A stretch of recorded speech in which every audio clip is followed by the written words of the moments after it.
Bismillahirrahmanirrahim. Assalamualaikum. Bertemu lagi dengan sendiri atau diantarin. Semoga kita baik-baik saja dan semoga kita masuk surga. Amin. Sekarang masuk ke video. Liga Muslimin Indonesia. Tentu saja kemungkinan tidak asing di telinga kita, terlebih bagi para orang-orang yang pernah mendengarnya. Disebutkan menurut informasi yang beredar bahwa Liga Muslimin Indonesia adalah sebuah federasi partai politik Islam di Indonesia yang menghimpun beberapa organisasi besar seperti Nahdlatul Ulama, Partai Syarikat Islam Indonesia, dan Persatuan Tarbiyah Islamiyah. Selain itu bergabung juga dua organisasi kemasyarakatan yaitu Darut Dakwah Wal Irsyad dan Persyarikatan Tionghoa Islam Indonesia. Kemudian menurut informasi yang beredar bahwa tokoh yang menjadi ketua Liga Muslimin Indonesia adalah Abdul Wahid Hasyim dari Nahdlatul Ulama, sedangkan wakil ketua satu adalah Abikusno Cokrosudjoso dari Partai Syarikat Islam Indonesia dan wakil ketua dua adalah Sirajuddin Abbas dari Persatuan Tarbiyah Islamiyah.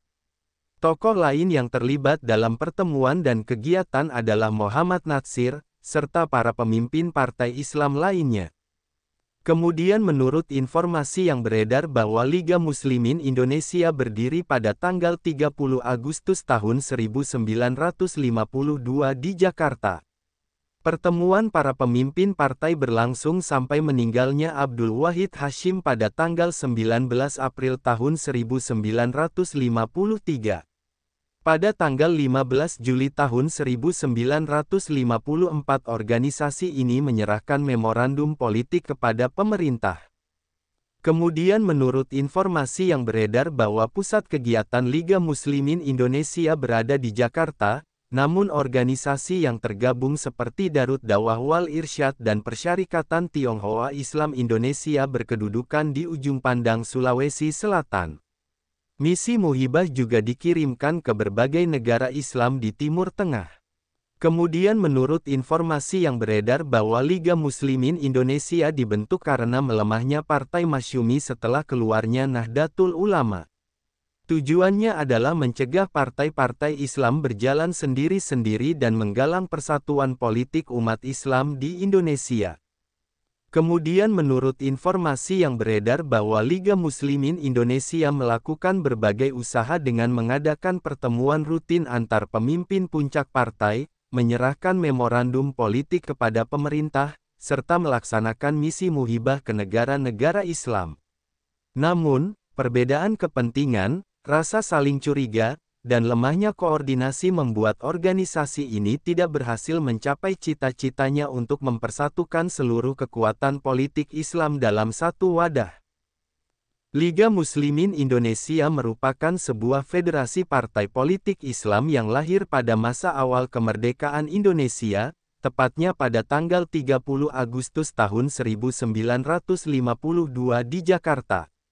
Latar belakang berdirinya organisasi ini adalah kondisi politik nasional yang ditandai oleh perpecahan di tubuh partai-partai Islam, terutama setelah Nahdlatul Ulama keluar dari Partai Masyumi.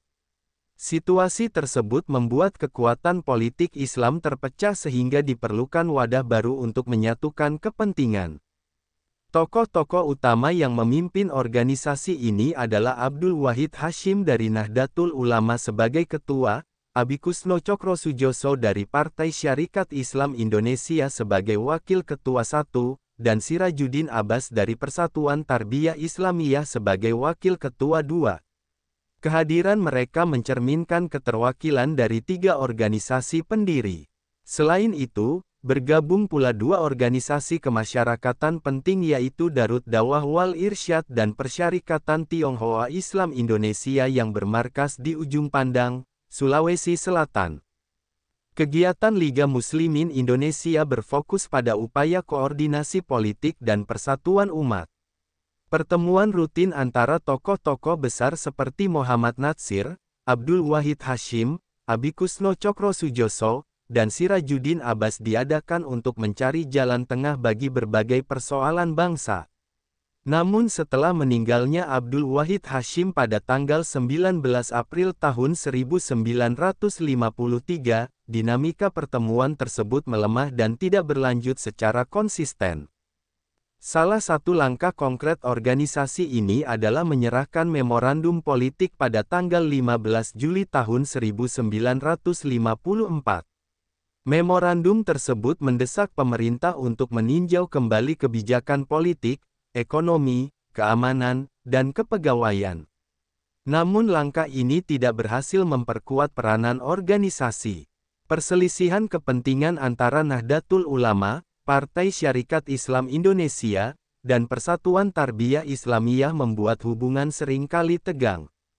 Kendala utama dalam keberlangsungan organisasi ini adalah sikap saling curiga antar partai serta kurangnya komitmen dalam membangun kebersamaan.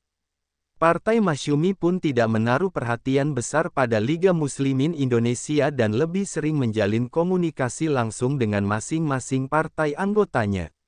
Akibatnya, peranan federasi ini semakin lemah dan kehilangan arti dalam percaturan politik nasional. Meskipun demikian, Liga Muslimin Indonesia pernah menunjukkan keberhasilan dalam misi muhibah ke berbagai negara Islam di Timur Tengah. Kegiatan ini memperlihatkan adanya upaya menjalin hubungan internasional dan membangun citra positif Indonesia di mata dunia Islam. Hal tersebut menandakan bahwa walaupun federasi ini gagal menyatukan kekuatan politik Islam di dalam negeri, namun ia memiliki kontribusi dalam mempererat hubungan luar negeri berbasis keislaman. Dari sudut pandang sejarah, keberadaan organisasi ini menjadi contoh nyata bagaimana sulitnya menyatukan kepentingan politik yang berbeda meskipun memiliki dasar ideologi yang sama yaitu Islam.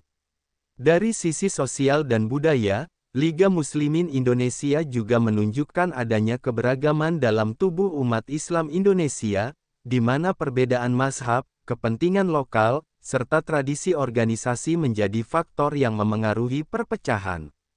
Dari sisi politik, organisasi ini menjadi cermin bahwa tanpa kepercayaan dan koordinasi yang kuat, sebuah federasi hanya akan berjalan di tempat. Liga Muslimin Indonesia berhasil mempertemukan tokoh-tokoh besar dari berbagai organisasi Islam untuk berdialog dan berkoordinasi. Upaya diplomasi luar negeri melalui misi muhibah menunjukkan adanya visi internasional yang luas. Organisasi ini menjadi wadah pembelajaran politik bagi banyak tokoh Islam dalam memahami pentingnya kerjasama lintas kelompok. Persatuan memerlukan kepercayaan, komunikasi, dan kesediaan untuk mengesampingkan kepentingan pribadi atau kelompok. Perbedaan pandangan dalam satu umat tidak boleh menjadi sumber perpecahan, melainkan harus dijadikan kekuatan dalam memperjuangkan kepentingan yang lebih besar. Sejarah menunjukkan bahwa kegagalan koordinasi dan rasa saling curiga hanya akan melemahkan posisi politik umat. Kerja sama internasional dapat tetap dilakukan meskipun ada perbedaan internal di dalam negeri. Sumber referensi Google Chrome dan ChatGPT.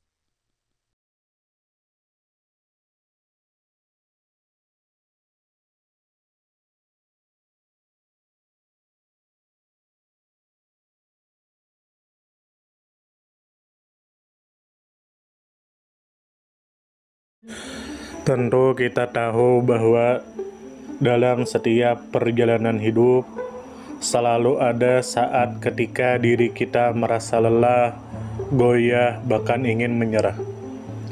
Namun di balik setiap perintangan tersembunyi peluang untuk tumbuh dan menguatkan diri kita. Hari ini adalah kesempatan baru, saat yang tepat untuk kembali menyusun niat, memperbaiki langkah, dan meyakini bahwa setiap tetes usaha tidak akan pernah sia-sia. Bangkit bukan karena tidak pernah jatuh, tetapi karena memilih untuk tidak tinggal dalam kejatuhan. Teruslah melangkah meski perlahan, karena selangkah lebih dekat adalah lebih baik daripada diam dalam keraguan. Ya Allah, ya Tuhan kami yang Maha Pengasih lagi Maha Penyayang, jadikanlah hidup kami ini sebagai ladang amal yang penuh berkah. Berikan kekuatan untuk terus menebar kebaikan di dunia. Anugerahkan kemudahan dalam menghadapi segala ujian, dan karuniakan akhir kehidupan yang baik. Lindungi diri kami dan keluarga dan fitnah dunia yang menipu.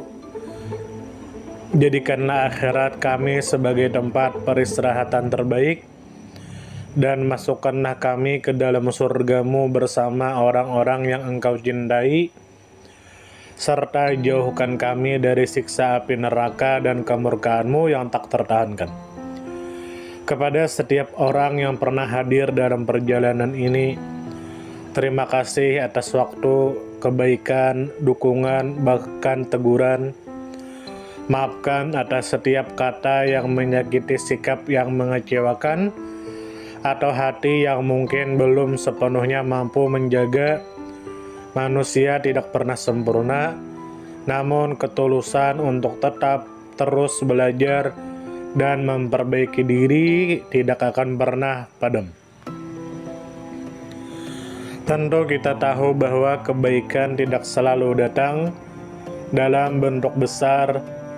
Terkadang senyum kecil yang tulus, tangan yang ringan membantu, atau telinga yang mau mendengarkan sudah cukup untuk mengubah hari seseorang menjadi lebih bermakna. Jangan pernah kita menyepelekan kebaikan sekecil apapun, karena bisa jadi satu perbuatan kecil bisa menjadi rahmat Allah turun.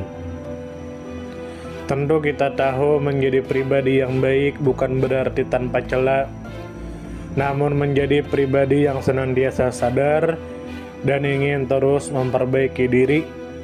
Kebaikan itu menular, dan siapapun yang menanamkan kebaikan akan menuai kebahagiaan meski tak selalu terlihat oleh mata. Dunia membutuhkan lebih banyak hati yang lembut, tangan yang menguatkan, dan jiwa yang peduli. Semoga usaha yang dilakukan bernilai ibadah. Semoga hidup kita menjadi pemberat amal baik, dan semoga kelak ketika dunia telah kita tinggalkan, nama yang tertinggal bukan hanya sekedar dikenang, tetapi menjadi doa yang terus mengalir karena kebaikan yang tidak pernah berhenti untuk ditanam. Terima kasih banyak. Mohon maaf jika ada salah. Silahkan jika suka ditekan tombol like, silahkan share, dan jika ingin memberikan saran dan komentar, silahkan komen. Semoga kita baik-baik saja, semoga kita masuk surga. Wassalamualaikum warahmatullahi wabarakatuh.